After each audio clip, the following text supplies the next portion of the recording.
Hi. I asked a question yesterday on Facebook about how to maintain one's own harmonious vibration or how to be able to find joy in your life even when someone close to you is having a difficult time. And in the bigger macro sense, this morning I revamped the question to ask about when there's so many awful things happening in the world, how do we shut our phones off, whether it's because we're talking to a friend who's having a hard time or because we're looking at all the awful things happening in the world. How do we put that phone down and then turn around and find joy?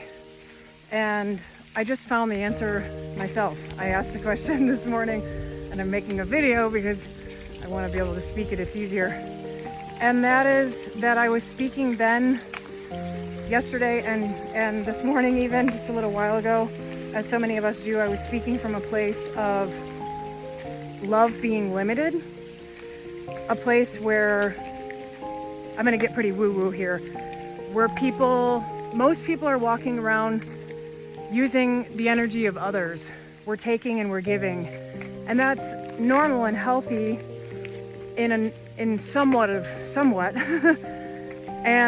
But when we're really tuned in to the real vibration of love, as cheesy as it sounds, I have a bug on my arm. When we're really tuned in to knowing that everything is going to be okay, to having faith, because what we believe and what we think and what we feel is what is.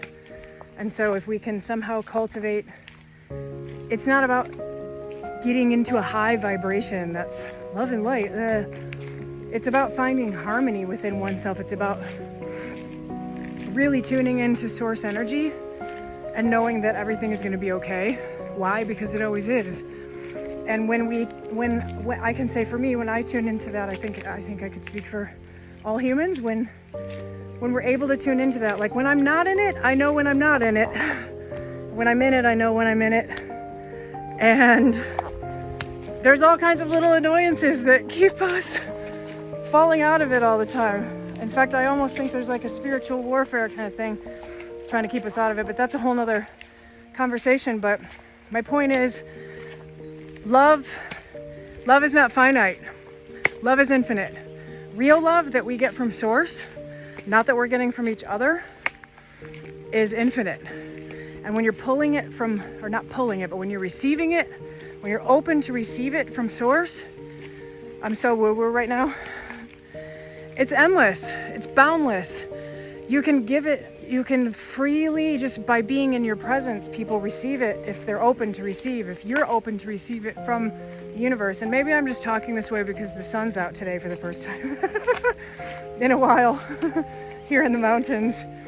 But really, it's about being open to receive energy from the all that is everything, from God, source, universe, whatever you want to call it. And when your heart is open to that, it flows back out to everyone you come into contact with if they're open to it. And it's hard to stay open, as Mickey Singer, an Untethered Soul, would say. You just stay open, just stay open all the time. Because our heart always wants to close back up every time that it thinks it's going to get hurt. And there's a lot of things in the universe right now that feel like they're going to hurt us. There's a lot of fear energy around, and it can be really hard to transcend, but you know, you can. I don't know how to explain it, but just knowing that everything is going to be okay, because it always is. It always is, and we're just going through a tough time right now. We're going through a big transition. Woo, and I'm being surrounded by flies as I'm saying this. We're going through a huge transition, and just like cleaning out a closet, it's got to get messier before we can put it back in a better way. So here's my message for the day, saying yes, you can hold compassion and empathy and love in your heart and give it freely to others, as long as you are connected to the all that is everything in the universe. And I'm walking uphill, by the way, sorry I'm out of breath. And you're not pulling it from each other. That limited sense of how can we be in joy when other people are in pain is it's coming from that taking and giving place that most humans still do. But tap into something bigger. The all that is everything. It has everything we need. I love you all. Hope you have a beautiful day. Bye.